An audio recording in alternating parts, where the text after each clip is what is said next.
and welcome to the Just for Gamers video game podcast. Alright. Episode 148. Knack.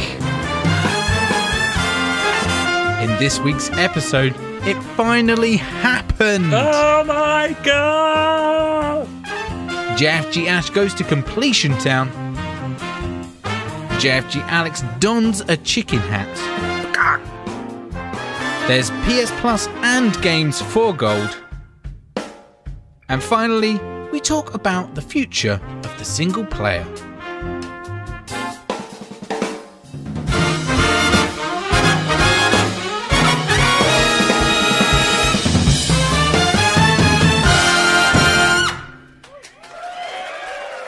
Hello and welcome to the JfG podcast. This is episode 148. My name is Alex and I'm joined as ever by my very good friend Ash. Hey buddy, how you doing there? Old buddy, old pal over there by the beef burgers. As always, buddy, feeling good on a Wednesday. Yeah, sparkling thoughts give me the hope to go on. Once again, buddy, nothing this week. Haven't done anything. What have you been up to this week, buddy? That's what I was about to ask you. Should I just not bother asking? Nah, I went to Planet Bounce. Planet Bounce. I went there last year around June time when it was my son's birthday. He had some free passes, valid for a year, so they were still easily in date. So yeah, went there, picked the kids up from school on Friday. I was going to say, have you got so desperate for stories that you're telling us about something you did last year? But no, you've been again. I've been again, yeah. You've been again now. I went again, yeah. I went somewhere. Yeah, no, I'll just try and think of other places I've been, but nothing's coming up. Went to Planet Bounce. Went on some trampolines, which was loads of fun. Went on the basketball one, did some flips on like the big airbag. Oh, mate. Doing flips and shit. Oh, yeah, I'm that kind of guy. Crazy. He loves it. What was good about it, last time, obviously, when it was the party, there was fucking loads of kids there. Because I think it was like the summer holidays and fucking stuff to do with kids is slim pickings, I guess. I don't know.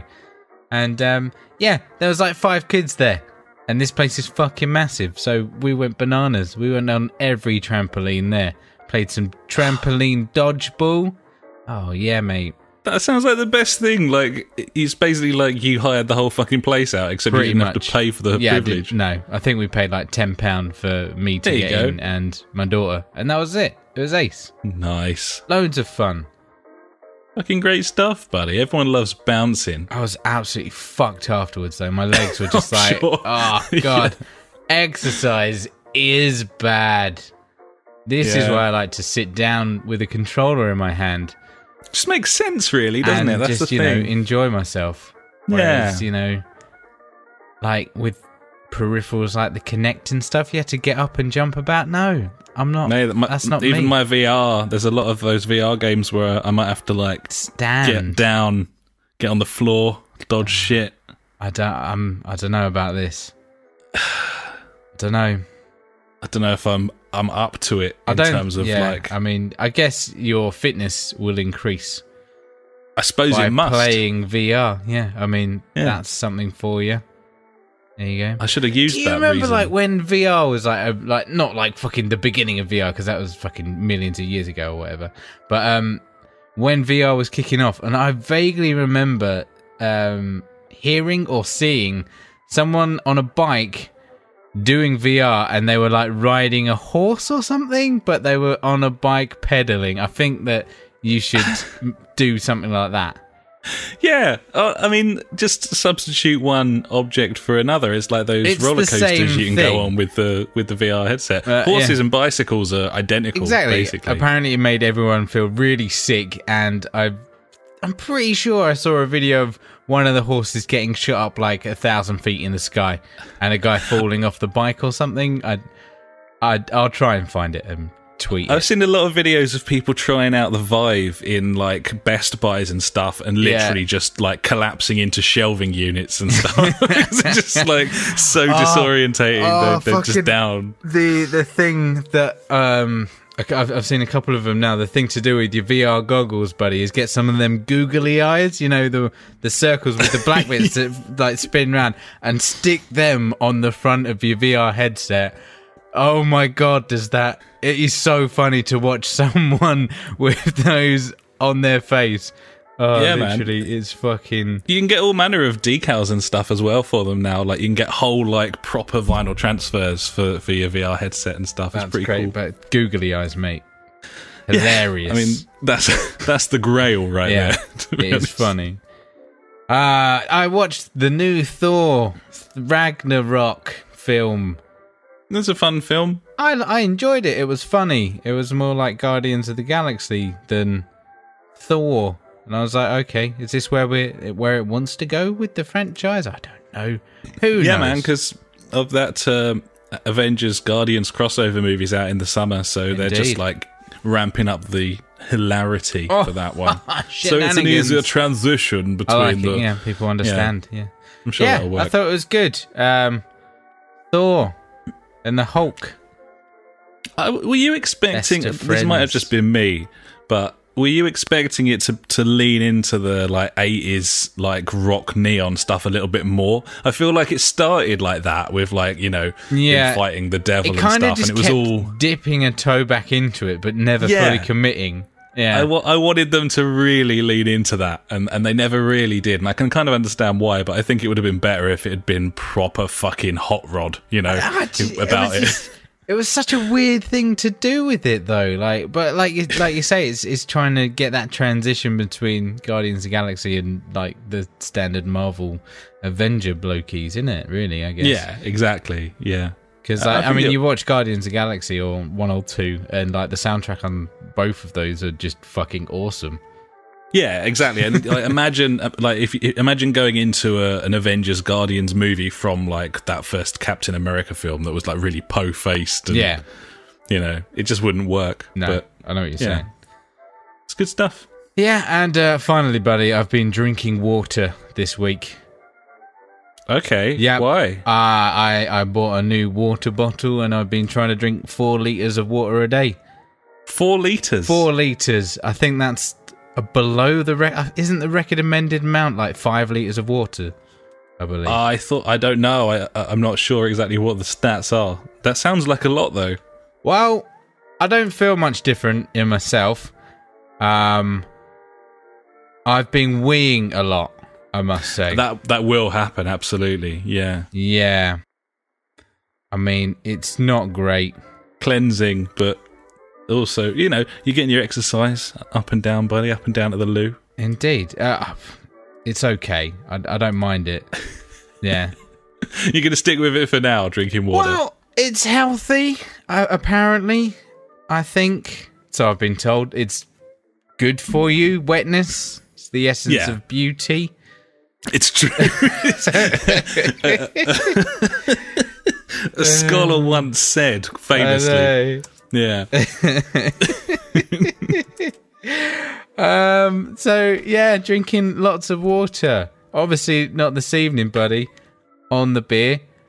I was going to say, buddy, just while you're there right now, what are you drinking this evening? Back on the hop house, mate. I took a week off last week. I went for the old pedigree, and I couldn't. The offer's still going. Fuck it, 12 of them for £9. I'm like, I'll fucking drink that. Whoop-de-doo. You just can't argue with that sort of value. It's amazing. Yeah.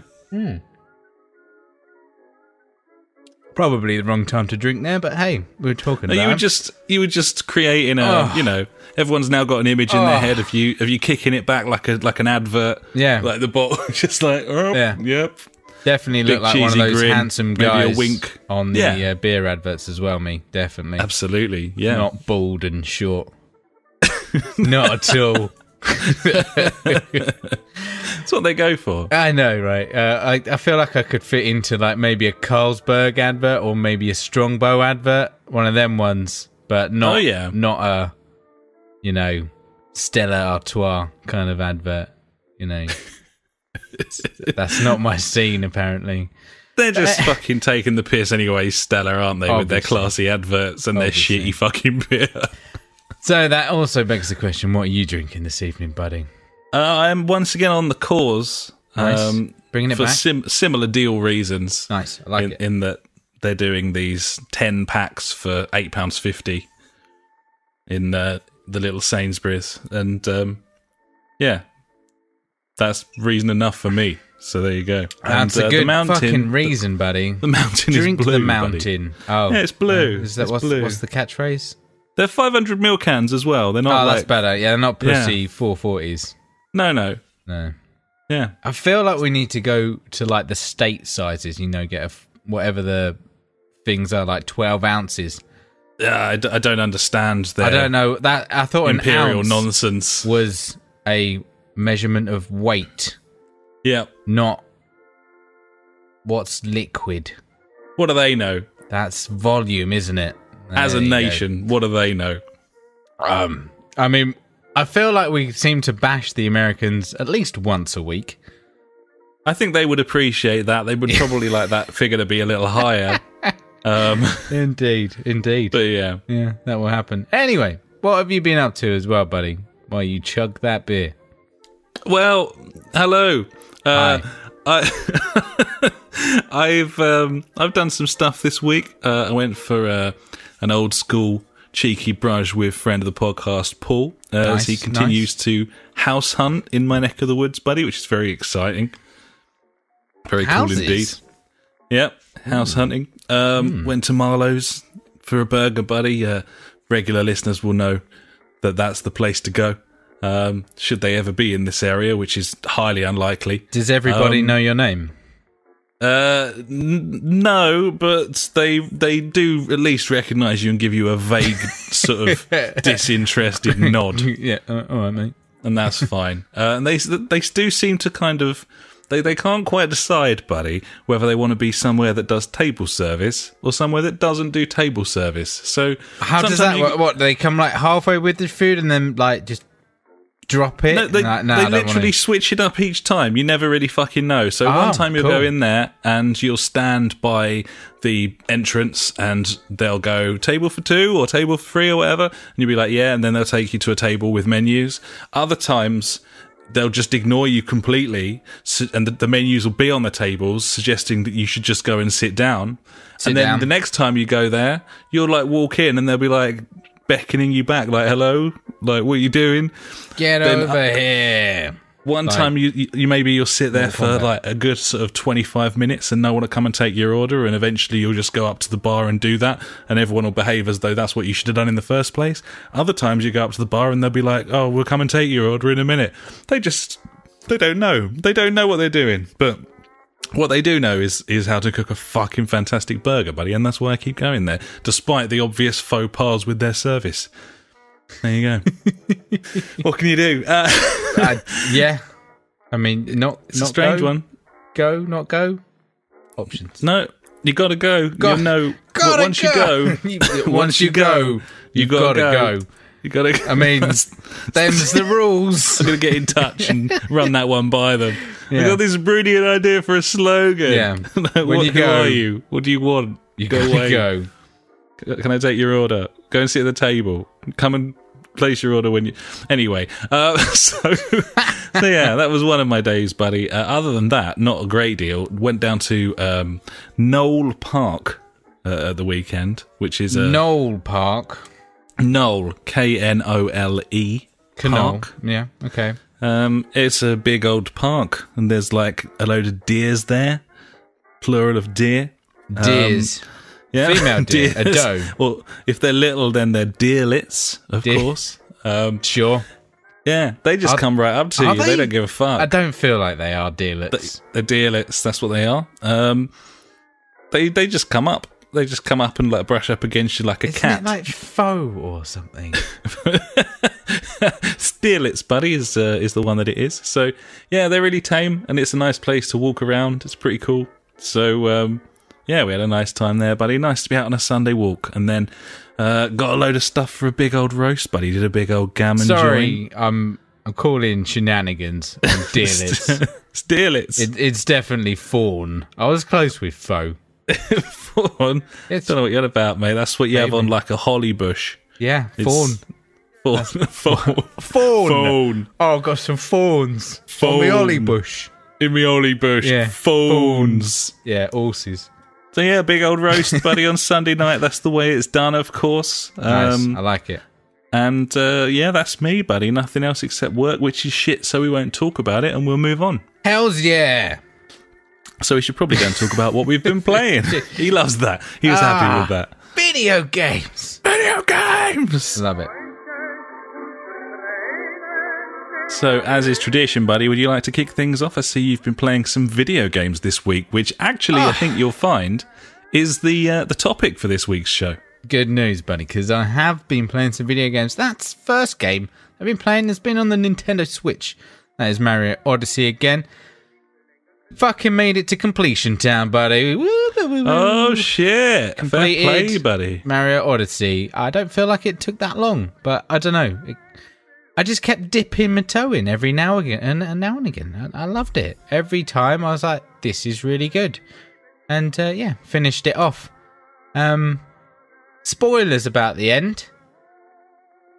I mean, she doesn't choose anyone. I was a bit pissed off about that, you know. Oh. I mean, I could go into more detail if you want or not. It's up to you. I don't know. Well, obviously, you know, Bowser steals her so they can get married. Do you think there's such a thing as spoilers for Mario Odyssey? Does anyone give a fuck about that? I hope not, because I've just ruined the ending. Well, you said spoilers beforehand, so... That's true. They had their fair warning. It's like when you say to someone, no offence, but you're a massive cunt. But it's just like, if I was to say, like, I was playing Sonic the Hedgehog 2 on the Mega Drive, and spoiler alert, you end up in the marble zone. It's like... I just, you know what I mean? I'm not sure. Obviously, but this is, you know, this is a modern video game. Premise, yeah, that's the thing, isn't it? The whole premise of this game is like, you know, Bowser takes her away, so they're going to get married, and then you go to the church to stop them, and then obviously you confess your love to Peach and ask her to marry you. Like Wayne's World. Yeah, just like Wayne's World.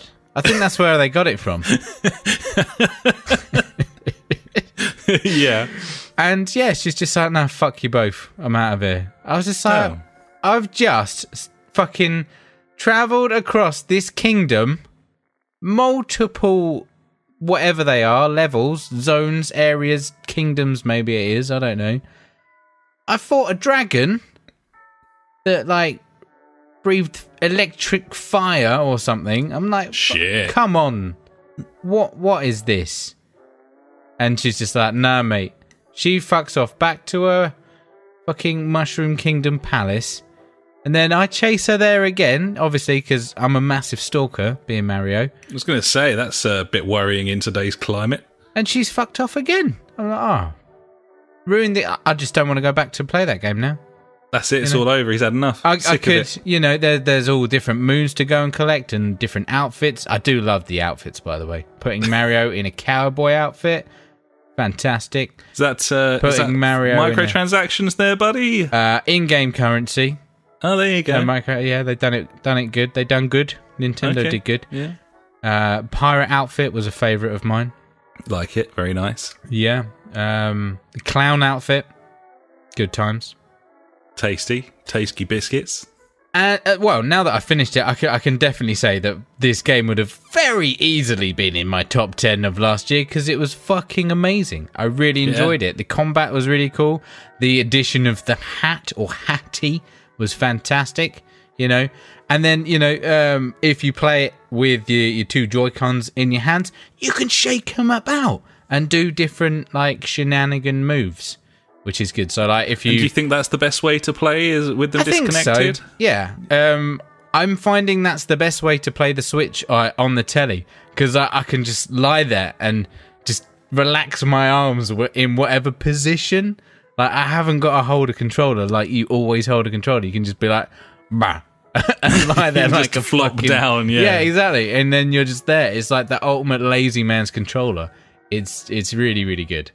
Nice, man. Well, it seems a lot of people, of course, agreed with you. I saw the stats come out this week. Yeah, that game's been out for, I think, about 10 weeks now, 10, 11 weeks. Yeah. It's sold 9 million copies. It's done good.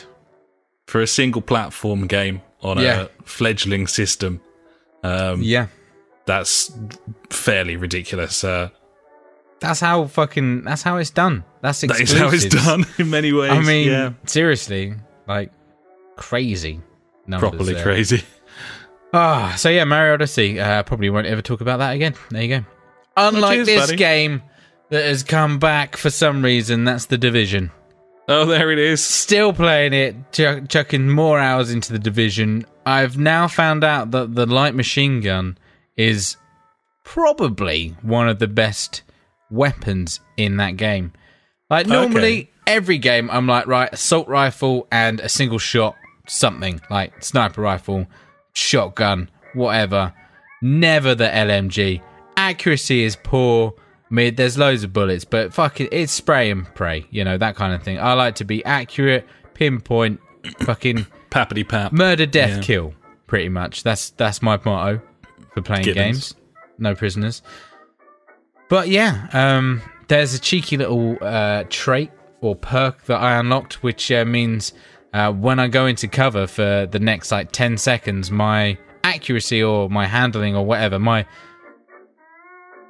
weapon movement, maybe, I don't know, is decreased by shitloads. So now I'm like, right, cool, get in cover, 10 seconds, shoot away, come out of cover, go back into cover, another 10 seconds, shoot away. Now, that on its own is fucking awesome.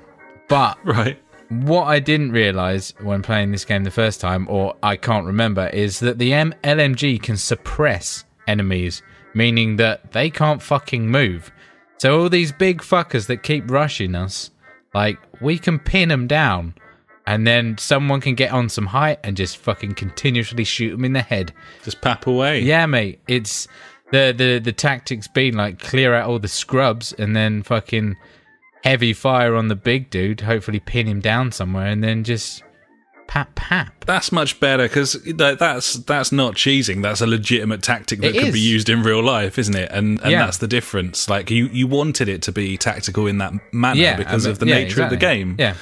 That's really cool. Now, I've definitely come to terms with them fucking bum rushing us, because we've worked out, right, which enemies we seriously need to hit before other ones. Now, there has been like moments where it's just like, yeah, we're just overrun here, we're fucked. But, you know, these things happen. Video games. Sure, yeah. But yeah, slowly making our way through it now. I think we've done like the whole left-hand side of the map now, like including like a shitload of the side missions. Like, so yeah, getting through it bit by bit. Just really enjoying it. It's cool. Nice, man. Yeah, and finally, just a quick touch on the Division 2. It's Iron Banner Week, which is PvP Central Time. Oh, Destiny. Oh yeah, Destiny 2, mate. Yeah, love that shit. So, getting in the Crucible, played like 10 matches, won 6 of them last night. Fucking smashed it. Got all the kind of kill death ratios going. I had a kill KD of 6 on one of them. I was like, that's insane. There you go. Yeah, smashed it, mate. There has been a big old update, or small, medium, large update for Destiny, where they've decreased the amount of XP you can get for a Bright Engram, which is nice. But the main thing that I think that's pretty cool is that they've added Masterwork cores to the armor now. They added them to the weapons a while back, which meant you can upgrade your weapon to a Masterwork weapon, meaning like they get like a little stat bonus, like, and you can re-roll them for so many Masterwork cores or something like that. I can't remember. So you can get like better reloading, better handling, more damage, more magazine size kind of thing. So that's a little thing there. So they've now added these to the armor, and what that means is you can re-roll these and get there's the 3 main stats, which are resilience, recovery, and mobility, I think. And I always found it really annoying. Like, I'd find like the set of gear that I want to wear because I'm like, that looks dope. I want to look cool as fuck. But like the stats on it were pretty shit. Whereas now I can grind out these Masterwork cores and change my stats on each bit of armor, which is pretty cool. So that's a little bit of that's quite nice. Sort of personalization of it's like baby's RPG kind of nice thing. But it's cool. Like there were loads of fucking stuff about the update coming through. Like, I saw in the news you've got Destiny 2 shaders, blah blah blah, and I'm like, yeah, exactly, buddy. Who cares? Exactly. That's all you're getting. Yeah, exactly. So there you go. They're just like I'd say the couple of things that I took out of the fucking patch notes as I read them was like, yeah, loads of bollocks, and this bit's good. Cool. Yeah. So there, buddy. That's me done for gaming. Apart from yeah. Oh yeah. Wait, yeah. We've got some that we played together. I guess We sure do. which is nice. So yeah. What you been playing, buddy? What you been up to, huh? Pretty much the same stuff that I was playing last week, but I've kind of progressed a little bit further in both of them. So one of them, obviously, I played with you, but I've also played on my own, which is very rare for me on a multiplayer shooter, and that's Titanfall 2 online. Been playing a fair bit of that, not on my own, which is kind of crazy. That's cool though. I like it. It's very, very cool. Just very briefly, because we're going to be talking about it shortly anyway. A couple of things that I've noticed that are very cool, especially if you're on your own and are trying to do as much damage as possible, like not in a team. Dropping a Titan on a Titan is probably the most satisfying thing that you can do in Titanfall 2. It involves, because there's like a 5-second countdown when you put the marker down for where you want your Titan to be dropped. So not only have you got to mark the ground like near where the other Titan's walking about, but you also have to hope that they are standing in that circle at the time. Obviously they can't see that circle, but there's a couple of occasions where I've successfully predicted where they're going to walk in 5 seconds and dropped my Titan on top of them, at which point no matter what health they had or anything, they just instantly explode. You get a Titan kill and a pilot kill. And they're gone, like straight away. It's fucking awesome. Very, very cool the way that they've done that with the Titans. That they unlock far more quickly than on the previous game, but are easier to damage. So you end up just getting them more often. You know, in like an 8-minute round, you'll get your Titan like 4 times. Yeah. And it's just exciting, that skirmish mode. Nice. It's just really fun. A little bit of trouble with the matchmaking in that there's not a huge wealth of people playing this game, but you never wait for more than sort of a minute, something like that, so yeah, not the end of the world. But yeah, we'll talk about our experiences playing that together in a little while. The one that I've been playing the most of this week still is Metal Gear Solid 5 or V. Still I suppose. Getting on with that. Man, this game it's got its hooks in. Is so fun. It is so fun, and the way that it's segmented up into these missions, these bite-sized missions, it's like you can sit there. I mean, I have sat there and played it for 3 hours, but you could also just like fire it up before dinner and play for half an hour and just like do a mission where you've got to extract a soldier or blow up some installation or something. Yeah, it keeps introducing cool. like new mechanics and stuff, like because you've got this mother base, and I'm constantly like Fultoning these like soldiers back to mother base and putting them to work in my research team, at which point I can like research like special claymores and new types of C4 and stuff, and of course upgraded cardboard box if you wish as well, buddy. Yeah, I've now upgraded my Fultoning equipment so that I can Fulton like equipment, so like machine gun emplacements I can now attach to a balloon and fuck them off back to my base, and then I can call them in a mission.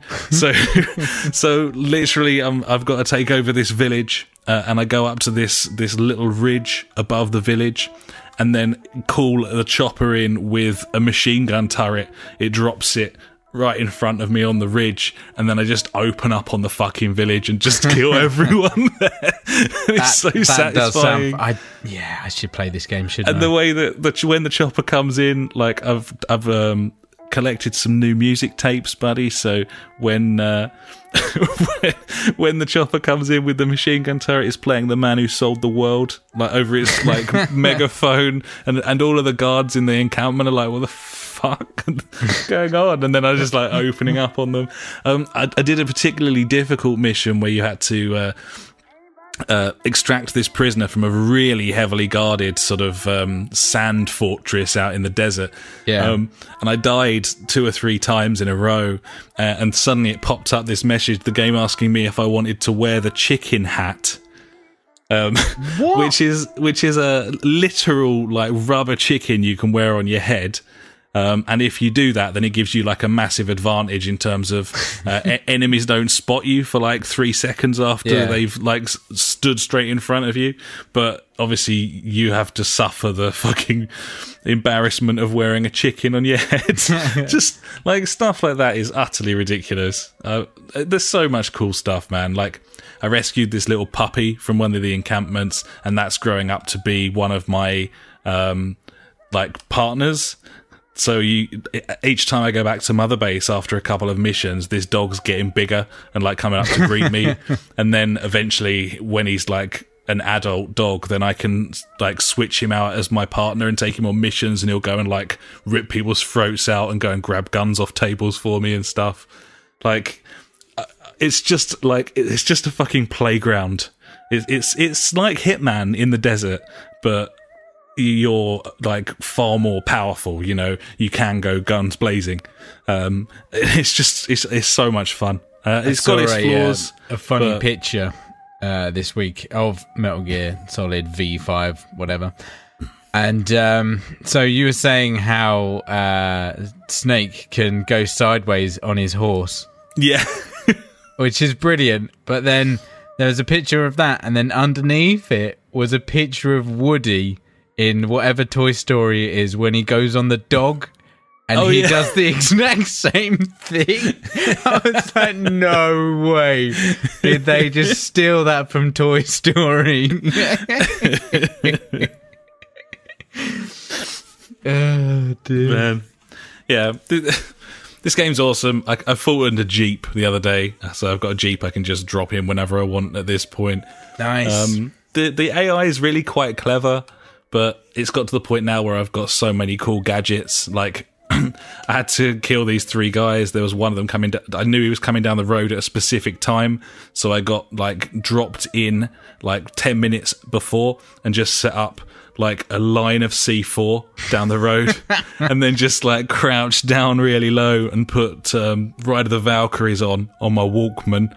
Obviously. And then this Jeep, this convoy is just coming in. I'm just waiting, and then just hit the button, just boom, like the whole thing goes up.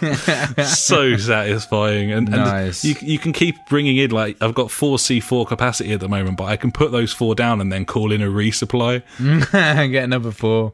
Yeah, so I put 8 C4s down to blow up all these satellite dishes, and I was fucking like a mile. I was out in the extraction zone and just hit the button, just heard them all go off in the distance, and then fucked off in my helicopter. Nice. Great game. It sounds like a really, really good game. It's so good. You just got to get through that intro, and then you're away. That's the thing, isn't it? Yeah. And we'll have a mention of that later on as well. But yeah.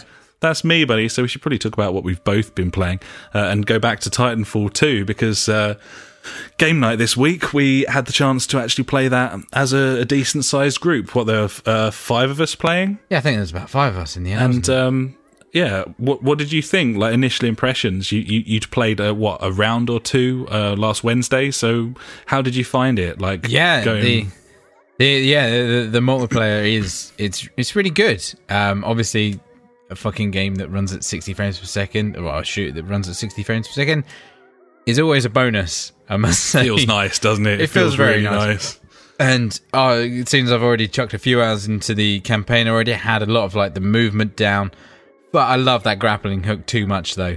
Oh, it's just so good. A little bit too much. And I'm always like the massive retard that always tries to like grapple onto like one of the enemy's titans to pull the grenade off or pull the battery off or chuck a grenade in.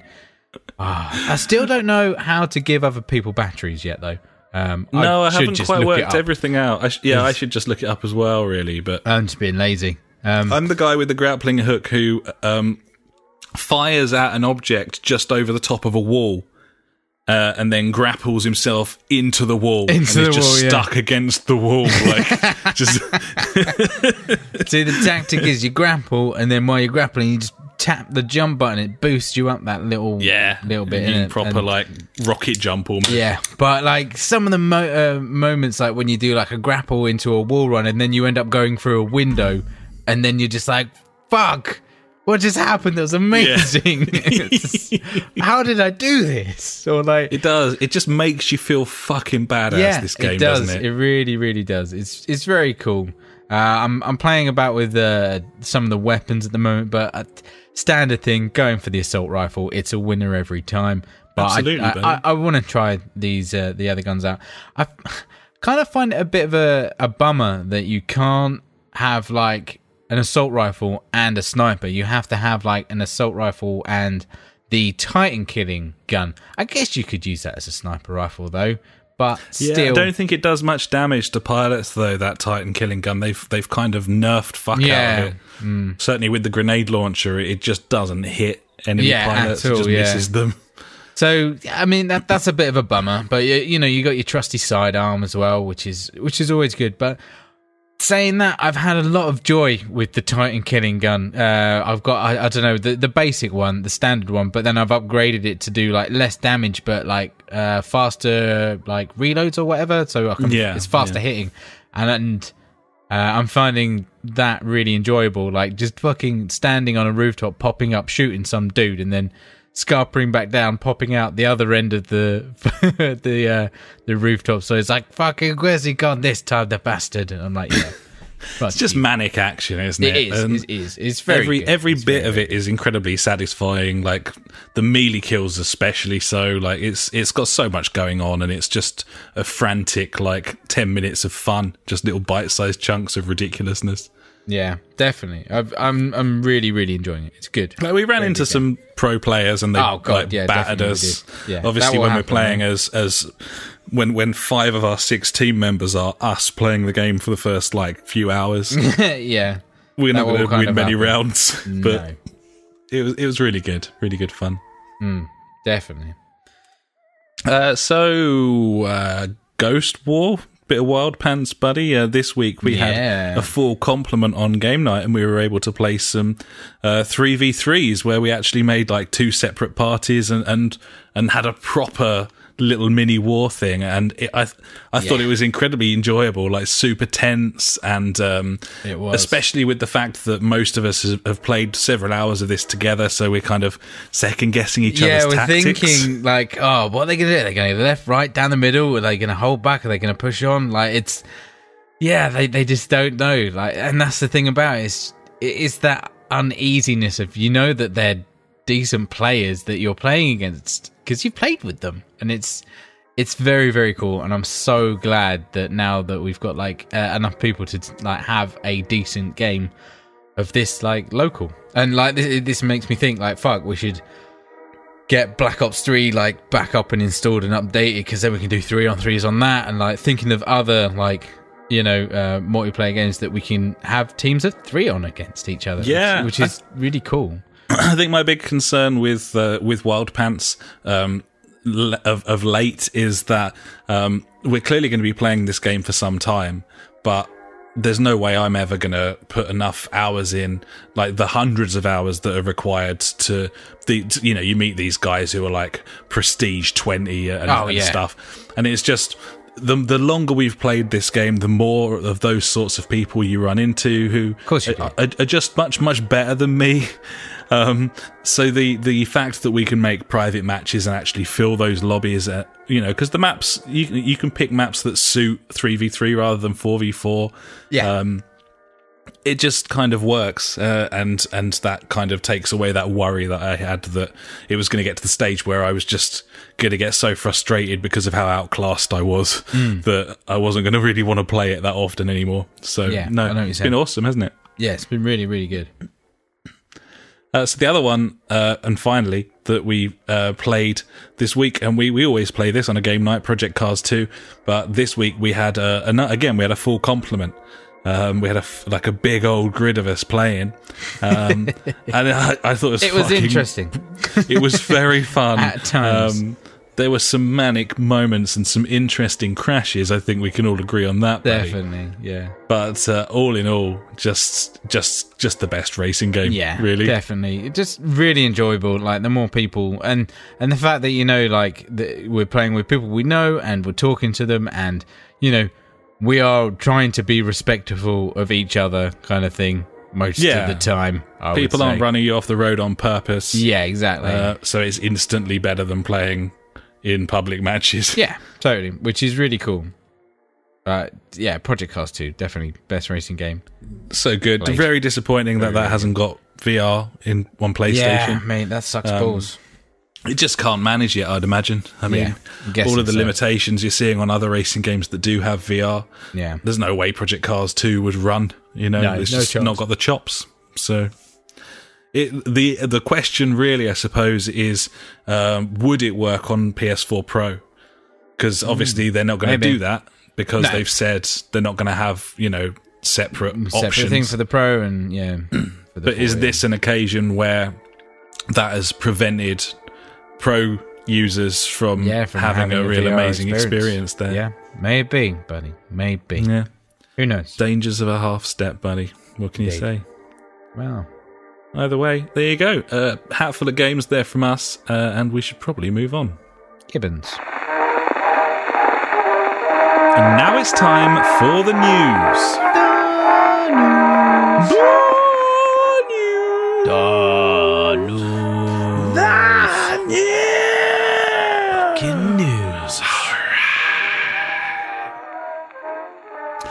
Number one. Number Wang. You remember me saying earlier that Super Mario Odyssey has sold 9 million copies in its 10 weeks? Conversely, Star Wars Gamblefront 2, buddy, has sold 7 million copies worldwide, bearing in mind it came out on multiple platforms. That's allegedly 1 million less than EA's alleged projections. They were expecting to sell 8 million. Yay. So they've gone just shy of that, allegedly. That's what they told their shareholders. They tend to be honest with their shareholders. They only lie to their customers. So, yeah, it's an interesting one. Obviously, I'm very disappointed. That game has done far better than it ever deserves to. But then that's the nature of the world in which we live, where... it's a Star Wars, and most people have very little fucking interest in games media, in gaming news and all of that sort of thing. They just go out and buy games or whatever and don't think much else of it. So no. That's and then probably why. They spend money on microtransactions and loot boxes. Yeah, they don't see any problem because they don't with it. understand that it's a fucking ball bag move by these companies. I see a fucking poisonous article from Polygon this week blaming YouTube commentators for making developers upset. I don't know if you saw that. I did. Yeah. I did. Blaming YouTubers for stirring mass hatred towards game publishers and developers who don't deserve it because it costs a lot of money to make video games. And I was just reading this what the fuck are you doing? I know. Man. The way that I kind of saw it was mainstream media back in the day, or even the games review magazines and things, would have never brought up this issue.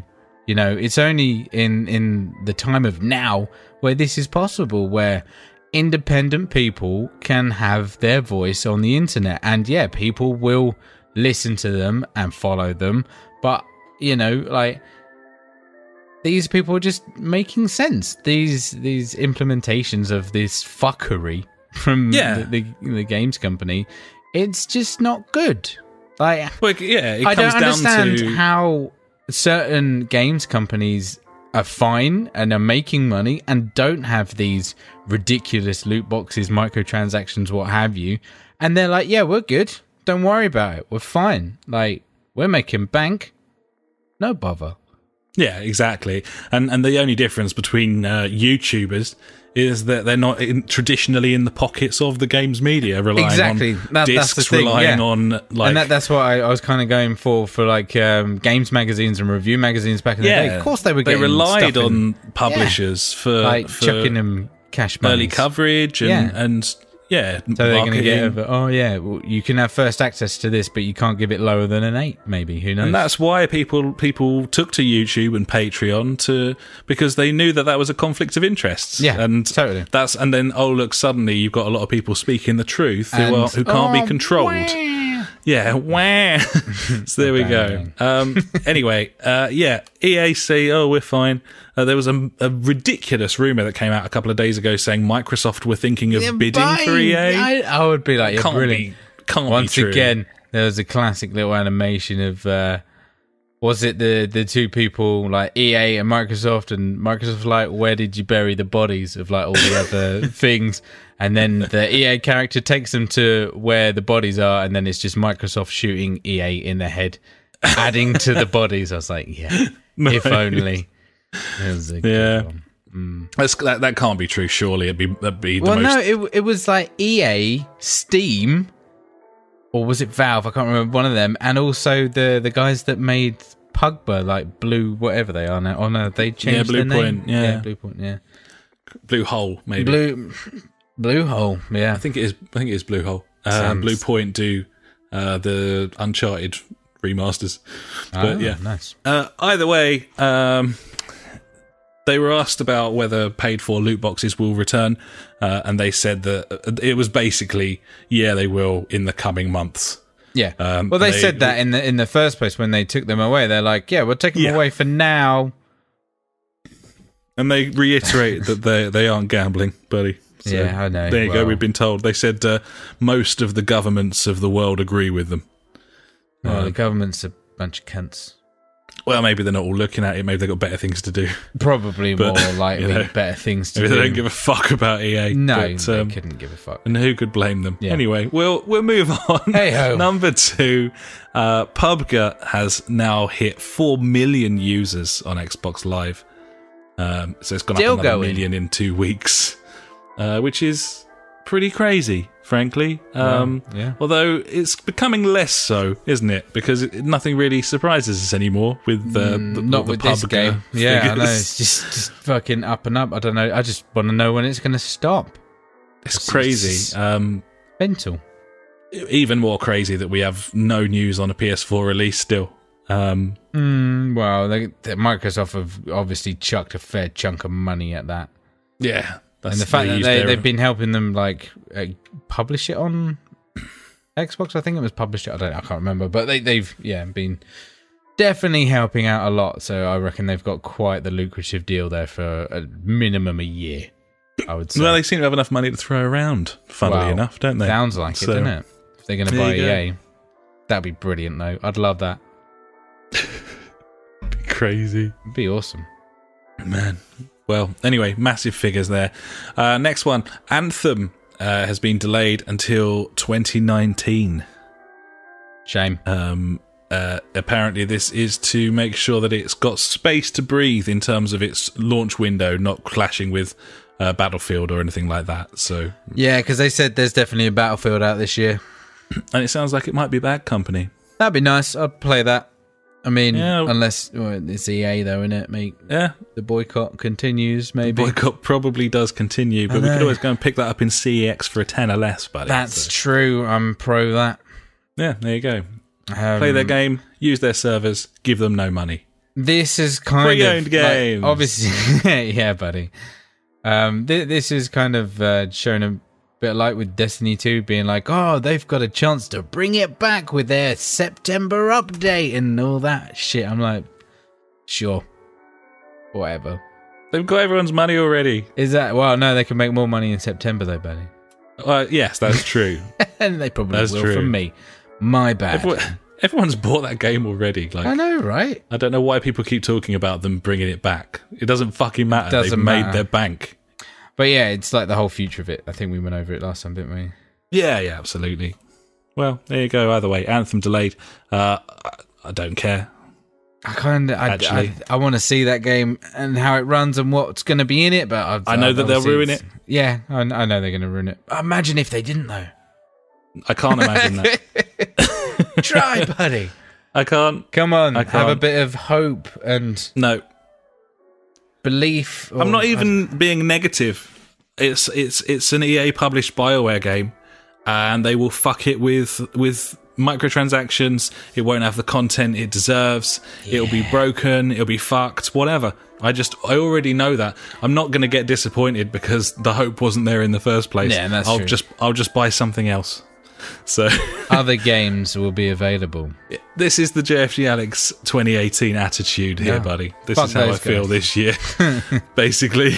Hey, so we'll move on. We'll move on to Polyphony Digital, buddy, who have given another free update to GT Sport, which adds 10 new cars and the circuit Monza. Oh, I like Monza. There you go. So I look forward to doing that in VR as well. On your own against one other car. On my own against one other car. In my sad little existence against one AI. Bronze AI. Bronze AI, will fight it to the death across multiple tracks. Definitely worth it. Gibbons. I think you should name him and, you should have a scoreboard. Yeah. Give him, 2 first names. Yeah. Like Paul Peter. Oh. Dave. Something that doesn't work. Something that no one would be called. Okay. Steve Dave. Johnny Keith. Johnny. I could see a Johnny Keith. That sounds like a name. He sounds like a bit of a bastard. Yeah. All right, Johnny Keith. Fucking Johnny Keith's coming tonight. Oh, fucking hell. Oh, no. Oh, rebel. I had the cutlery. Gibbons. Well, either way, Gran Turismo Sport, buddy, they just keep giving me more content for that game free of charge. That's nice. Fine. Yeah, thank you very much. Yeah. Cheers for that. Cool. Next game. Love game. Comedy high street retailer game. Yeah. UK company there. Well, they may or may not be, but they are here. They're adjusting their reward scheme, buddy. Their reward points. I love them reward points. You're gonna love this new deal. They're taking their current reward point system, where if you spend £100, then you get £2. I like £2. Yeah, and they're going to halve that. So if you spend £100, buddy, you get £1. I thought you meant you spend £50, you get £2. Yeah, so if you spend £1,000 in game, then don't worry, buddy, because they'll sort you out with a £10 PSN credit card there. Fucking sweet. Yeah, there you go. I'm quitting. Well, I don't know why you would even bother. I think it'd be more hassle to carry the card around, hand it over, and extend the transaction at this point. Who can be bothered? And surely no one's walking into game and buying full price brand new games in there anyway. No, I couldn't see. Wow, I could see people doing that because people are dumb. Really? Yeah, I can see mums doing that. People are really stupid, and people would do that. Yeah. Well, either way, that's that. If that wasn't pointless before, it is now. So there you go. Destiny shaders, blah blah blah. Nice. Next, since last week when PSN went down briefly. Yeah, briefly. That one time. I suggested that all in all, buddy, it's been pretty reliable service. It's not been too bad. I'm not to be too sorry for them. They've been pretty decent.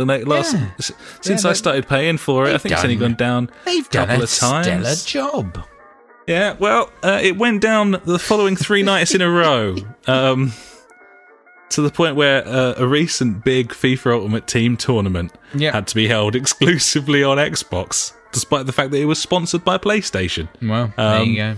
So there you go. I guess I take it back. My benefit of the doubt comments, buddy. Some people are attributing this to a couple of big games coming out that required online connectivity. Monster Hunter being one of them. Really? Apparently. No. Yeah, well, it's sold very, very well. Seriously. Yeah, but I mean, every game has online. Think about when FIFA or Call of Duty comes out. Seriously. I know. Exactly, yeah. Like, no. Well, the suspicion is that Sony's running it on a shoestring. Like, they're always running it just enough capacity. Unlikely. Wouldn't surprise me. Business, mate. Money. That's business. Well, speaking of business, as this is the games industry, buddy, there, of course, is no information on what the problem is or was. No. Whether it'll happen again, whether they've resolved it permanently, or anything else. We'll don't know anything. Wait and see. Cross your fingers. You're only paying it's all for magic, it. You know. Yeah. On to slightly nicer things. The Humble Bundle. I don't know if you've seen this one, buddy. The latest Humble Bundle is Rockstar Games Humble Bundle. Looks pretty cool if you're a PC gamer looking to give some money to charity and get a lorry load of software. I'll spare you all the tiers, buddies, but basically if you spend the third tier, which is just under $15, about £12, crazy money tier, then you will get the following for your £12. GTA 3, Vice City, GTA 4, Liberty City Stories, GTA San Andreas, Manhunt, Bully, Max Payne 2, Max Payne 3, LA Noire, and all the LA Noire DLC. More games being added as well, buddy, but £12 there for all those, if you fancy. It's a good deal. Don't know what else they could add to that, really. I mean, Rockstar Table Tennis is a glaring exactly omission. where I was going to go with it. Did that come out on PC, though? I'm not sure it did. No idea. Chinatown Wars, that was a handheld one, I think. Yeah, they had a few handheld ones. Obviously, GTA 5 won't be there. But, I don't think that's going to go in it. No. I mean, they could add DLC to... no, they got the Liberty City Stories, didn't they? Yeah. I don't know. Max Payne 1. Max Payne 1. There you go. Yeah, bits and pieces there. But either way... a great little deal there for you, bearing in mind that all that money can go to charity as well. Charities of your choice. They could add the original GTAs in there. Yeah, that'd be nice. Yeah? I loved those first games. They were really very cool. Yeah. Really, really good. So yeah, there you go. Good deal there. Get on that if you're a PC gamer and fancy a bit of that. Next, Onrush, which is the new arcade racer from... Well, it's from Codemasters, but it's actually the old Evolution Studios that they acquired that have built this game. This is their first release as a subsection of Cody's. Has a firm release date now of the 5th of June, and I'm still not really sure about this game because I don't really like this sort of SSX style tricks stuff. I've always found it kind of gets in the way of racing, but it depends how it's implemented. You know, if flips gives you boosts and that sort of thing, then it kind of works. But you know, this is a team that's made some cool arcadey games before. They were behind MotorStorm, of course, and I was just thinking of MotorStorm. It looks like it could be shaping up to be something a bit special. We shall wait and see, but the most important thing, buddy, is an arcade racing game is coming out. And I just don't think it's going to come... Obviously, the nearest competition is going to be like Trackmania, I'd say. Yeah, but this is more conventional racing, though, isn't it? That's the thing. I guess, yeah. Trackmania is fucking real polished, Fucking VR game, that, buddy. I'm looking forward to hugging my guts up. Yeah, that should be interesting, mate. Gibbons, full blown. Yeah, so we're not really sure about this one, but well, keeping an eye on it. Yeah, definitely keeping an eye on it, racing and all. Gibbons, we're looking forward to seeing some more. Finally, from me, buddy, in another chunky news section, the Nintendo Switch has now outsold the Wii U. As in all of the Wii U sales ever. It's mental, isn't it? It's beaten in about 10 months. It's absolutely crazy, that stat. There seriously. you go. It's up to 14.86 million units sold, with a yearly forecast of 17.74. And they're hitting their targets they set before that everyone laughed at them for. Well, you know, I laughed in their face. I thought it was overpriced. Still do. I mean, feel like I got the best deal that's ever been out on it, apart from... You got the best deal you could. Yeah, and, you know, I was happy paying that price. I justified it, saying consoles around about 260 quid for a game, at a push. Yeah. But yeah, you know, Yeah, they've absolutely smashed it. I mean, hats off to them. They've done really, really well. And I'm just fucking. I'm happy about it because like it just proves once again, it's like console gaming isn't dead. Even though this is a handheld, it also gets played as a console. You know. Gibbons, buddy. Yeah. No, they've done brilliantly. I think it's... You could probably describe the Switch as what the Wii U should have been, like what they were kind of going for with the Wii U. It's like a refined version worth having of the Wii U. Like, it's got the battery life, it's got the good screen. Yeah. Like, it's kind of following through from that original kind of image. So, yeah, fair enough. And it's doing brilliantly. Lots of buzz around it and a good selection of games coming out this year. So... yeah, there you go, buddy. Fucking Nice. They're high again. There it is. Cheeky. Cool. So that's my news, buddy. I think it's time to hand over to you for my favourite section, of course, and I'm sure the listeners as well, buddy. And that would be Ash's News Favourite Things of the Week. If you like news but hate information, you have found the right place. Ash's News Favourite Thing of the Week. Cheers, buddy. Yeah, not many things. We've gone through most of the stuff that I've highlighted this week. But, yeah, Monster Hunter World sold 5 million or something in, like, 3 days or something stupid like that. I'm going to put that down to the new Dead Island Syndrome game. Because when was the last good game that got released? No, so you're going for some sort of early year Dead Island syndrome. Wow, I think Dead Island Syndrome should be... a game that gets released, like the first decent-ish game gets released after a drought. Because nowadays, like, games are coming out left, right, and centre. You don't really know. There's not like the standard summer drought that it used to be. Like, but just now, like, when was the last really good game that came out? Like, trying to think of. Like November. Yeah, I'm not sure. I don't think that anything really came out in December that really, like... I didn't buy anything in December. So... No, and certainly this year so far, there's been nothing. There's been absolutely nothing. So, you know, there's been that big drought, and everyone's like, new game! Ah! Obviously, everyone goes and buys it. Anyway, so yeah, sold 5 million in, like, 3 days. Like, hats off to them. Well done. I mean, I didn't really enjoy the gameplay. Felt very clunky, and... didn't really enjoy it, but hey ho, that's me. To be honest, I'd like it if there was a demo on the store now. I would try it out again. You know, yeah, give it a burn. I'm just not really interested in that type of game, if I'm honest. There is that as well. Maybe. I don't know though. I mean, it's kind of mission based battles. So, what's my problem really? But I don't know. Just don't really. I've never been a big fan of monsters. Doesn't like the monsters. I just don't give a fuck about monsters. No. So more of an aliens kind of guy. More of an aliens guy. Yeah. More of a fighting humans. That sort of thing. Robots. So it's Oh, crumpets. Crumpets. Yeah, I'd fight some crumpets. Ooh. Yeah, take it down. Dead or alive. So yeah, it's not. It's not for us. Yeah, but yeah, they're bringing loads of kinds of crazy DLC and stuff to that game, like Mega Man shit. And they're bringing Street Fighter stuff. I mean, crazy Capcom. Pretty much. Basically, yeah. Pretty much. Interesting stuff. Microsoft, we've already said that they thought about buying EA or something, but they've actually purchased cloud-based gaming platform PlayFab. PlayFab, great name. Great stuff. Apparently it has over 1,200 games, including Killing Floor 2, Pathfinder Adventures, Battletech, and Planetary Annihilation. I've heard of one of them. To integrate with Azure. Yeah, sure, whatever it is.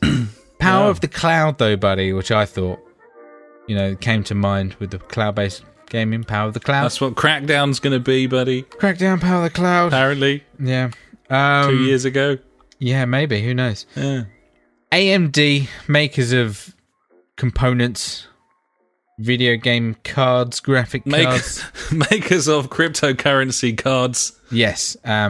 Say they are ramping up production because of the graphics card shortages. Well, that's good. What a strange situation. I know, we haven't really spoken about it, and I thought, No. we kind of should, because every fucking Tom, Dick and Harry's now like, oh, Bitcoin, have you heard about Bitcoin? Oh, Yeah. I've heard about this Bitcoin. I'm like, fuck, have you been living under a bush for like the past 10 years or something? It is a bit weird, isn't it? God. I mean, I It's remember come to the fore.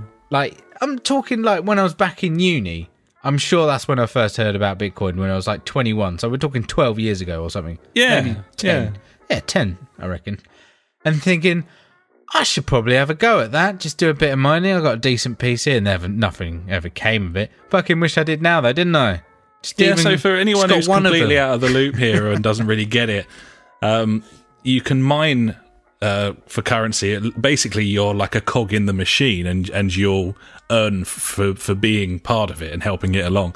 And to do that, you require a lot of computing power, and something that can provide overwhelming amounts of computing power is high-end PC graphics cards. Yeah. Which has led to them being in intense demand all of a sudden, and as in this capitalist world we live in, buddies, that has driven the demand for graphics cards through the roof to the point where they're sold out everywhere. All of the creators of these cards keep pushing the price up higher and higher and higher. They can't make them quickly enough, and suddenly cards that were £500 a few weeks ago are $1,000. Insane. Like Titan 1080s that have been out for like 4 years are suddenly £1,200 for your card all of a sudden. Which was the comment you were making in last week's show about JJ getting in there at the right time for his gaming rig, because it's basically become not a viable thing to build a gaming rig now. Because not right now. It's just don't do it. Whatever you do, you need like $1,000 for your system and then another one for your card. Yeah, exactly, which is fucking stupid. It's insane. So the fact that hopefully, I mean, AMD have said it, but obviously everyone's not buying AMD cards; they're buying Nvidia cards because they're better. And Nvidia have been coming out making statements saying like, "Don't wholesale our cards." Yeah, like exactly. Sell to gamers. Yeah, that's not really how the world works, is it? No, unfortunately not. That's not business, buddy. Such a weird situation. You could never have predicted this. If someone had said this to you like 20 years ago, you'd have been like, fuck off, what are you talking about? Mental. I don't know. Anyway. So yeah, cryptocurrencies and shit, innit? Finally, buddy, from me, some guy, I'm going to say this guy's a big part of the problem. And this guy has bought a Counter-Strike Go rifle skin. Sorry, signed rifle skin. I don't know how it's signed because it's a digital image. Signed by who? Signed by the tournament MVP, the Counter-Strike, whatever it is, E-League, whatever it is, Boston Major, whatever. Okay. The MVP. How much do you reckon he paid for said skin? What would you pay for a signed skin? If your favorite... I would not pay for a signed skin. Oh no, but okay, this is your favorite thing in the world. I don't know what it is. Anything like pasta, maybe. Who knows?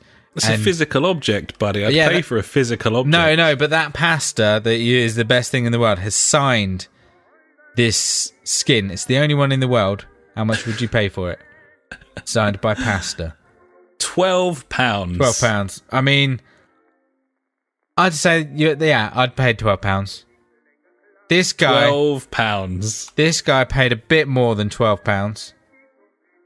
$61,052. Those $52 are pretty important there, buddy. And 63 cents. Oh! Okay. For a skin. For a digital skin for a game that might not last that much longer. I don't know. Counter-Strike Go. Is it going to last forever? Who knows? It's been out a long fucking time. It's old.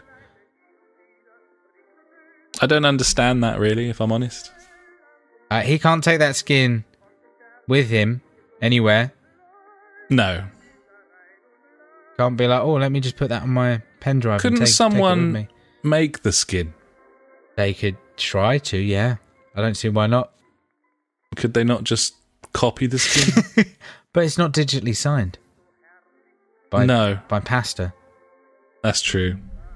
Okay, well, in that case, he's got a right blinder of a deal. Fucking, yeah, mate. It's crazy. Absolutely crazy. Oh, what a world it seems we live in, buddy. Yep. The worst of it is, I think it's for a sniper rifle as well. Oh, ultimate cunt. That's what kind of guy he is. There you go. Maybe it's not, I don't know. Just joking here. So there you go. Finish on a light note there for you, buddy. Lovely. Yeah. 61 grand well spent. Microtransactions are the best. 52.63. Fair play to that guy. Yeah, anyway. So that's my news for this week, buddy. Well, cheers, buddy. Thank you very much for that news. That was your news. Of course, it was my news as well. And that was the news. And now it's time for Out This Week. And that's out this week, buddy. We got anything that I'm excited about? Because, you know, it's birthday week for me now. And I'm like, I need something. Oh, buddy. What have I got? What have I got for birthday week? We got some news. Of course, you'll remember that it's that time of the month for Games for Gold and PlayStation Plus as well. Oh, yes. Come on, I can feel it. It's a good one. Okay, so we'll start off with Xbox. Games for Gold, buddy. Trade them games in. Your Xbox One games are Shadow Warrior and Assassin's Creed Chronicles India. Just India, not the whole 3-pack. Just India. Just India. Cool. Great. Shite. Well played. Really bad. And on 360, you got Split Second and Crazy Taxi. Crazy Taxi. Great game. I would be up for playing Crazy Taxi. Just play it on your phone, mate. Man, that upscales. If you got an X, you can play Crazy Taxi 4K. Yeah. No. Fucking best soundtrack, that game. It's so good. So good. So yeah, there you go. There's your Games for Gold. Not the best, to be honest. Unfortunately. PlayStation Plus, buddy. Come on. PlayStation Plus. I'm ready. You get Rime as one of your PS4 games. I'll play that. Absolutely. I've wanted to play that for a while. I'm looking forward to playing that. We nearly purchased it several times, I feel. Indeed. The other one, buddy, is Knack. Oh my god! My birthday dreams have come true, buddy. Oh my god! It's finally happened. We've been talking about it probably since our first episode, I would imagine. Yep, Knack on the list for PS Plus. Oh my god. Here it is. Bask I'm very in much the glory. looking forward to playing that terribly shit game we could have bought for £3. I can't play. I can't wait. I mean, I can't play. Yeah, I can't wait. I can't play. I don't think I can bring myself to play that game. All the hype and excitement about it. Now it's too difficult, buddy. It's like, you know, it's a really complex affair. It makes Civ look like fucking Baby Town Frolics. Old Knack. So I do like Civ. So yeah, I played a little bit of Civ actually. I forgot to talk about it. I haven't really, didn't you? I haven't really played enough, as in like 70 hours of it, to really get into it yet. The meat and drink there. Yeah, I've just touched the surface kind of thing. Gibbons. Yeah. No, that's good news. So what else have we got, buddy, for like the PS3 and the Switch or whatever? PS3, Switch, we've been saying for some time, absolute write-off at this point. So Spelunker HD and Mugen Souls Z. Like 10 out of 10 games there. Awesome. Yeah. Your Vita game is Exile's End, and the crossplay title is Grand Kingdom. So obviously none of that really matters really because Knack's coming. So, Knack's coming, mate. That's the only game I'm playing now forever. I'm there you go. Gonna rinse and repeat that game. I'm gonna get on Games Done Quick for Knack. Speed running. You're going for it. I'm gonna speed run Knack. I can't imagine there's that many people trying to do that. Well, I might be wrong. Mate, my jam now. Who can be fucked? Well, fair play, buddy. Best of luck with that, of course. I've got this.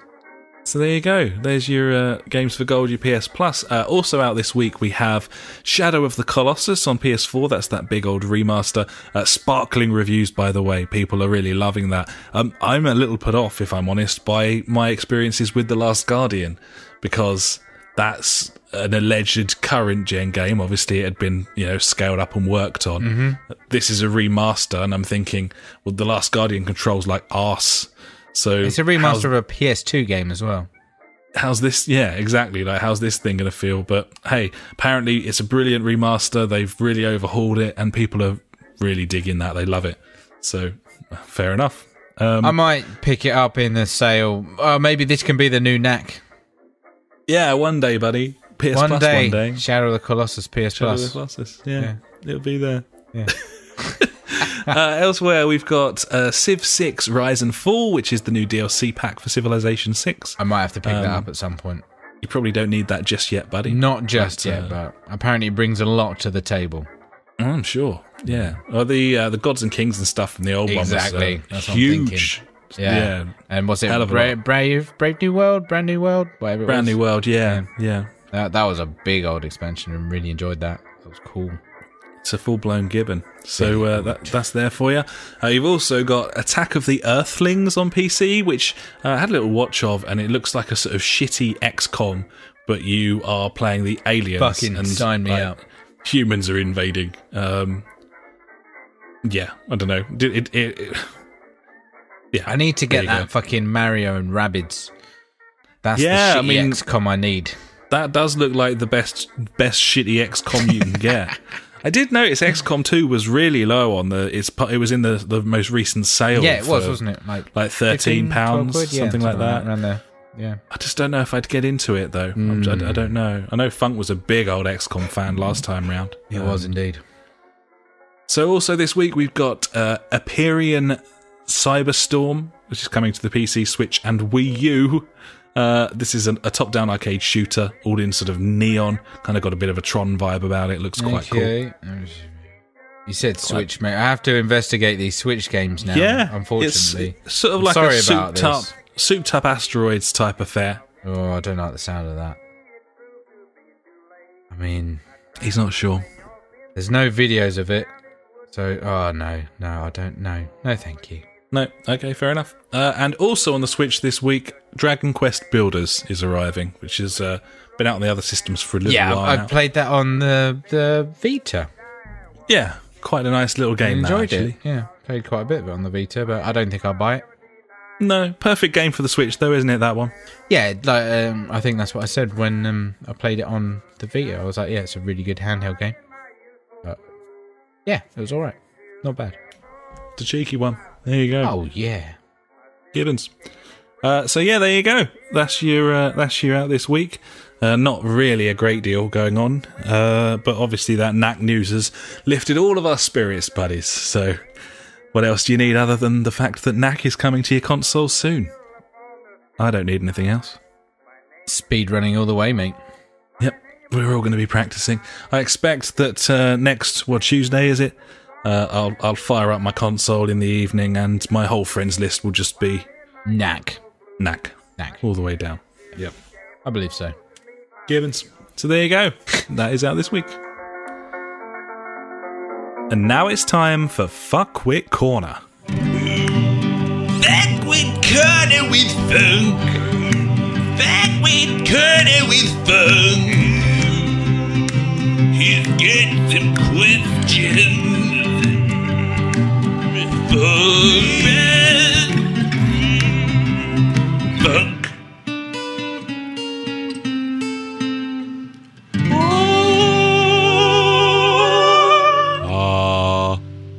Has he got any questions, buddy? Yeah. Yeah. Yeah, he kind of doesn't, but he's got a bit of a discussion for us, so we can get into this. It's going to be nice. Funk says this. Yeah. He says, finished the Titanfall 2 campaign, thought it was alright. It was quite nice after all the open worlds to be curated through a story, whatever you think about the quality of it, and to have a game broken up bit by bit and linear so you can go to the next checkpoint or whatever, pick it up and put it down with ease. Do you think this style of game, you could reasonably call it old-fashioned, is going the way of the dodo, or is it such a mainstay of gaming that it will always be around? He says, I also enjoyed the multiplayer, but still get frustrated by all the classic things, spawn camping, jumpy cunts, snipers, etc. not a game I would play alone, where something like Wild Pants I can play as a lone wolf. He says Wild Pants really is the thinking man's shooter, in my opinion, so much depth. I would agree with that, but going back to his previous comment, buddy, what do you think about the sort of classic, I suppose, 10-hour campaign? 10-hour campaign. Is that going to die? Is that going to die over the next sort of 5-10 years? Completely? I hope not, because I've had some really fantastic times in like short campaigns where it's been like, yeah, I really enjoyed that. That was cool. Told me a nice little story. Like, you know, you look at like your Uncharted and things like that. Yeah, I love playing those games every now and again. You know, when one comes out that's outstanding enough to like grab my attention.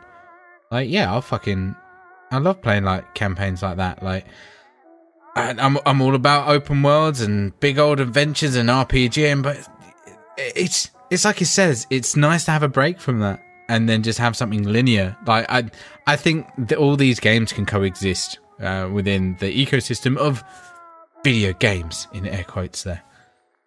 Yeah, I can kind of get on board with that. I think that probably what he's thinking and what kind of crosses my mind as well is that the way that the publishers are going, where they keep saying that games are expensive to make, they keep wanting to, regardless of whether they are expensive to make or not, it's quite obvious for everyone to see that publishers are trying to make as much money as possible. Obviously. Because they're a business, so obviously they're going to do that. And it's very, very difficult, therefore, to sell a single-player game. You haven't got any of the benefits of these loot boxes. I mean, Ubisoft has had a go. As far as I'm aware, Origins is riddled with this bullshit. Yeah. But traditionally, it's far easier to put these mechanics in where you're going to eke money out of your user base when you've got a multiplayer setup, because that competitiveness and the rinse-repeat gameplay is probably the main thing. Publishers and developers, they want people to be playing their games as a service. That's what people want. They want you to be playing it for until the next one comes out. They don't want you to play it for 15 hours and put it down and say that was lovely. Yeah. You know, and that's probably my biggest concern. But then I do again, think like, it comes back to that thing of like, yeah, I know they want us to play it as a service and keep throwing money at it through microtransactions and stuff. But if you can create a game within the budget and be like, right, X amount of people are going to buy this, like so many millions or whatever, and that covers the cost and we make money on it, then fuck it. If they play it for 15 hours, if they play it for 1 hour, if they play it for 100 hours, who cares? You get the money, like you said. Like, they've bought the game kind of thing. Exactly, yeah. I mean, I think what's probably more likely to happen, I mean, the thing is, you're never gonna lose these people in the industry who have a vision. I'm talking your sort of like Amy Hennigs and the guys at Naughty Dog. Like, you're always going to have these kind of more like movie types that want to deliver a vision. They want to tell a story, and that's always going to be there. But I do think that the major publishers are going to shy away. They are going to move in the other direction. Yeah. And then it's probably left at that point to the smaller teams, the self-published. And to pull out all these linear games. But then... Yeah, and the first-party developers as well, that you know, they're under the umbrella of someone like Microsoft, who can swallow the fact that they're not going to make, you know, X million from this game in favour of delivering a really different, exciting experience to their user base that isn't the same old. That's possible as well. But, like, looking at what you play, you play like a lot of sports games, like racing and football kind of things like that. Like, and so they're kind of like the service games that you would play. Like, you wouldn't play like something with like a campaign and then like all these like MMOs or like RPGs or things like that that'll keep you entertained or keep you going doing loot grinding and things like that. Well, I don't do loot grinding, but I do single player games with masses of content. I've played all the way through The Witcher. I'm playing Metal Gear. These are single player titles. I'm not interested in. They're not games as a service, though, are they? No, like, I'm not interested in playing the same content over and over again. Yeah, exactly. I just, you know. So, do you think you're going to get like left out in the future of gaming? Yeah, probably. But I think there's enough going on in the background. I mean, that Hellblade springs to mind. Yeah, As a small development team making a really exciting single player experience, and VR as well. You know, it's going to be difficult for a while. VR is the ultimate medium to create a linear experience for someone. You know, that complete immersion. You don't want like loads of multiplayer shooters all the time. Stuff like The Inpatient, stuff like Resi 7 is built for VR. Like if that takes off, then single player campaigns are not going anywhere. You know, exactly. That's true. I was just thinking, like, looking at like Destiny and as a whole, it's like, what if we could get these like single player like campaigns embedded, like the really good ones embedded into these larger games where, there is like end game content, but you don't have to play it if you don't want to. Like you can just go through the campaign and enjoy yourself that way. Or like, would that be like a kind of compromise between the two? Yeah, and I think, to be fair to Destiny 2, I think that the way that they put that game world together, where you slowly discover new zones, new planets, and and it's got that story along the way. I just think, and Funk has said this a long time ago, and I wasn't sure I agreed at the time. It was when we were talking about Skyrim multiplayer and whether you could ever actually curate an experience that was as satisfying and immersive and wonderful when there's more than one person there. Yeah, that's the thing. I've always said that as well. Like the thing about Skyrim and those types of games, I like to have my adventure. I like to roleplay as me. I like to go off and do what I want to do. But when you're with a party of people, it's like, should we go there and do that? You want to go do? You know, you have to like account for everyone within the party, whereas that immersion, like where you're just fucking right involved with it. It's like you are with like Metal Gear Solid 5 at the moment. You're like, this is me. This is what I'm doing. This is how I play this game. This is my world. Exactly. Yeah. And you don't really have that immersion kind of thing when it goes into a co-op experience. Like maybe what they could do, I don't know. I'm trying to think of like a way around it, but I don't think there is. I guess you could just play like this, play these games single player. I guess like you don't have to play them with other people. I don't know. I just don't know, buddy. It's an interesting thing, and it's going to be interesting to see where all this goes, to be honest, with the future. But personally, I feel like I don't think these games are going anywhere. I always feel like there's that kind of movie tie-in aspect where like people, like people like to sit down and just watch a movie and enjoy it. Like it's the same thing with like the Uncharted games or whatever. They like to sit there and, get immersed into the storyline and find out what happens, like the action-packed kind of shit that goes on. I think there's room for like these open world RPGs, these single like narrative linear games, and then these massive online multiplayer platforms. I don't think anything's going anywhere, to be honest. I totally agree with you. I just think that there's always going to be that creativity there. Someone's always going to want to curate an adventure for you. I just think that as time passes, less and less of those games will be published by the major monster developers. I mean, you look at EA right now. What single player curated experiences are they fucking publishing? Fuck all, mate. And UB have got their Assassin's Creed, but most of their stuff is your sort of online open world. Is it the Star Wars game that the Star Wars game is going to be single player, isn't it? Well, that was axed, wasn't it? And then they were like reworking it from scratch. So I think it was axed because it was a single player game. And they said it wasn't going to. It wasn't that, but then who knows? Obviously, it wasn't going to make them enough money or whatever. Obviously, but, to be honest, if more and more smaller teams are working on single player games, that's fine by me. I'd rather give my money to smaller teams. I think that a lot of innovation comes from smaller teams as well. I mean, it does. Yeah. Not that it was innovating or anything, but like, I mean, Firewatch, like what a fucking game. That was great. Great immersion. Like a small 4-hour campaign, if that. I mean, you can run it in 2, probably less. Maybe I should speed run that. Who knows? But all of that stuff. I mean, you look at A Way Out, that's coming out soon. Yeah. That looks like a really interesting co-op experience, but it's on that linear kind of path, and it's by a very small development team, regardless of who's publishing it.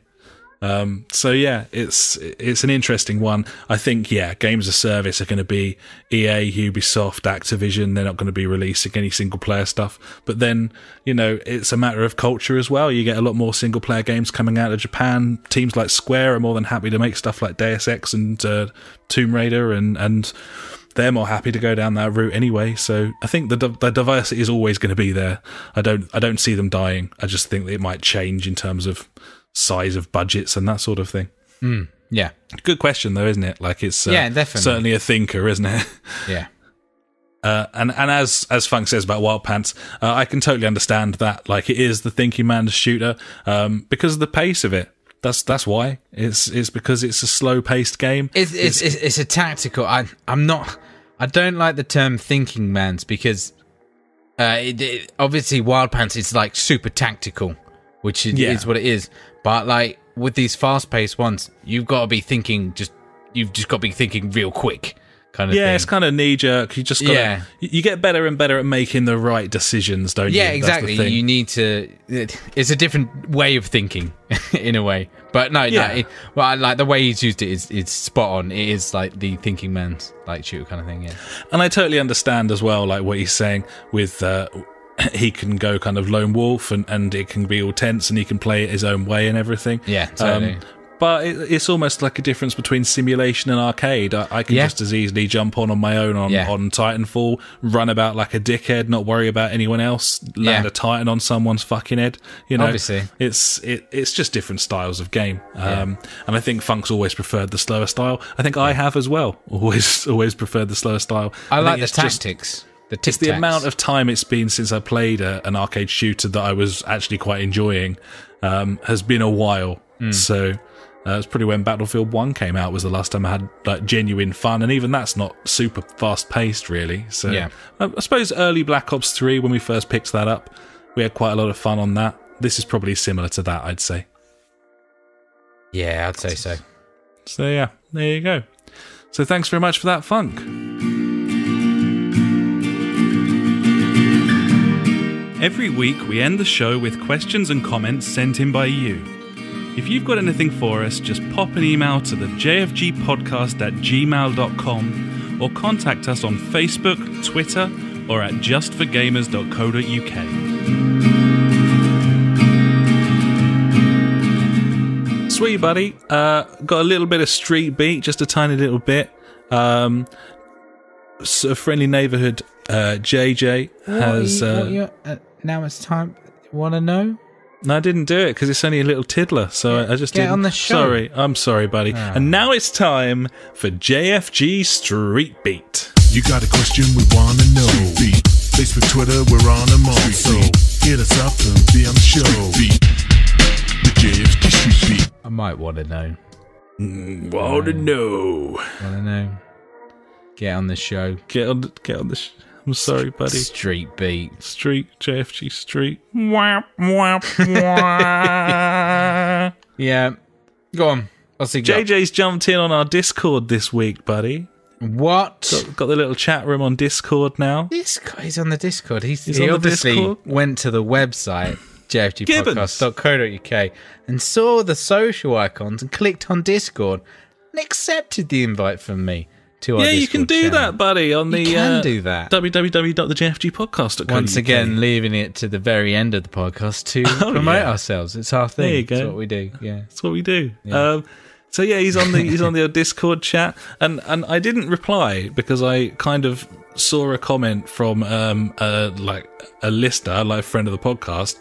And was like, oh, there you go, that's one for the show. And then I was like, but this is a chat room, maybe I should reply. Chat room, yeah, I should reply. And then I didn't, so I will after this. But for now, what JJ actually said was, in Metal Gear, don't throw one of your men off the base. You have to go through that cutscene again, and that's the end of that game for me. Yeah, so your sort of first introduction to Mother Base, you have to be like taking out some of your own dudes and faulting them just as a test. Yeah. And JJ, obviously, like I did, knocked out one of his guards and threw them into the sea. That's what I did as well, buddy. and it immediately produces a fail state, buddy, and starts that whole thing again. Oh, really? Yeah, it's like, don't think so, mate. And you know they've done that on purpose. Yeah, of course they're teaching you a good old-fashioned lesson. But yeah, it's so tempting. Like, you're on an oil rig in the ocean. Like, of course you want to just, like, kick someone off the fucking platform into the sea. But no, it's not a good idea. You just got to persevere with that thing, JJ. It's just got to get through that shitty opening sequence. And then you got to listen to the eye patch dude talking on the top of the horse beside you for 5 to 10 minutes. And then you're there. That's it. You don't have to worry. Save your game, and then it's just missions and fun from there on out. You know, you've done your penance and you're away. So think about that. It's it's a fucking cool game. But yes, the moral of the story: don't throw one of your men off of Mother Base. There you go. Finally, buddy, wanted to highlight very quickly, we got a new sub on YouTube, of all places. Yeah. Fucking hell. Brings us up to a whopping great 100,000 subscribers there. We'll do a 100,000 video for YouTube. Yeah. Thanks so much. Imagine if we just started releasing like 1 million sub videos and stuff. Yeah, why not? Fuck it. We'll do it. Thanks for the... Ironically, but with no sense of irony whatsoever. Just like, thanks so much, guys. Sorry, no. All YouTube videos have to start with, what is up, you guys? That's the way they all start. Guys, this is critical, or whatever it was, I can't remember. Everyone wants to know what is up. I don't remember, yeah. I don't really understand. What is up, YouTube? What is it? There you go. What is up, you guys? It's your boy here. It's your boy here, Chad McBeard. From the JfG podcast. Today I'm talking about video games. All these videos of like VR and reviews and stuff. Just a number of videos that I turn off after like 1 second. But then once you've started listening, once you've watched a second of it, then that's fucking hits your recommendations. Yeah, I know. And then you're presented with more dickheads. I know, I hate it. I have to go through and delete them, and I'm like, no. Guy's a spanner. It's like, why? And they ask me why I don't like it. I'm like, he's a cunt. He's a cunt. Should just be one of the tick boxes you could tick, really. Yeah. Cunt. Yeah. Cunt. Yeah. Anyway, this guy probably isn't one of those. He's our new subscriber on YouTube, buddy, and his name is MPR Storm ZZ, Big Z, Little Z, cardboard box. Sleepy. So, Stormzy. There you go. Stormzy. Stormzy. Stormzy's. That's a rapper. He is. Yeah. Nice of him to follow us. So Stormzy's now following us on YouTube, buddy. No. Watch out for that spelling. You're going to want to add that extra P in there. Yeah. Got to double down on the P's. Double P's. So yeah, thanks very much for joining the party, buddy. And remember, you can subscribe as well to our YouTube.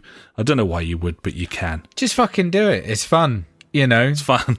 It's hilarious. You can tell your family. Me smile. That's why you should do it. Yeah, makes me happy. Just imagine his little face. What are you saying? He'd love it. He'd love it. Have I got a little face? So thanks for. It's the right size. Buddy, it's just thanks, mate. No worries. That's what my wife says. Yeah. About my face. About your face. So I think that'll about do us, buddy, for episode 148 of the JfG podcast. Fucking through we went. Here we are.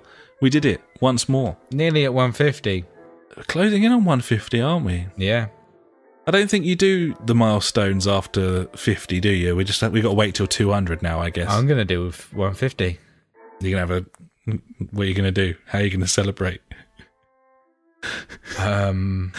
Smash a bottle of Carver on the side of your house. Like sure. As if you're like... That sounds like a great idea. Fuck it. I'll just do it here right next to me. No one would fucking notice up there, would they? No one cares. That's every day, isn't it? Yeah. Good times cover for one and all. Beautiful. Yeah, mate. Right. Let's go play Titanfall, I guess. Oh, I'll do that with you. Yeah, mate. Sounds like a plan. Okay. Thanks so much for listening, buddies. You can find us at a selection of places. I'll recite them for you now. www.thejfgpodcast.co.uk, Facebook /the JFG Podcast.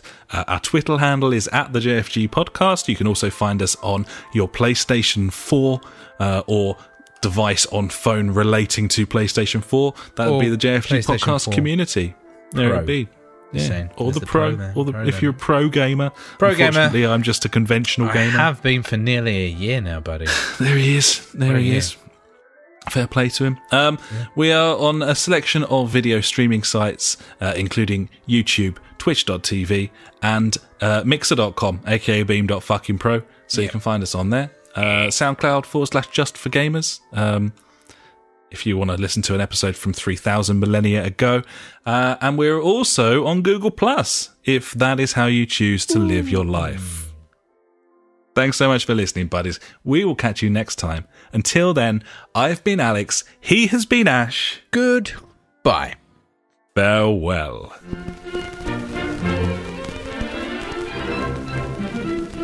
You've been listening to the JFG Podcast with Ash and me, Alex. To find out more, head to www.justforgamers.co.uk, Facebook /the JFG Podcast, or Twitter, where we are at the JFG Podcast. Episodes go live every Sunday, and if you could pop onto iTunes and write us a quick review, we would love every inch of you, even if you got old and fat. Thanks so much for listening, and we will catch you next time.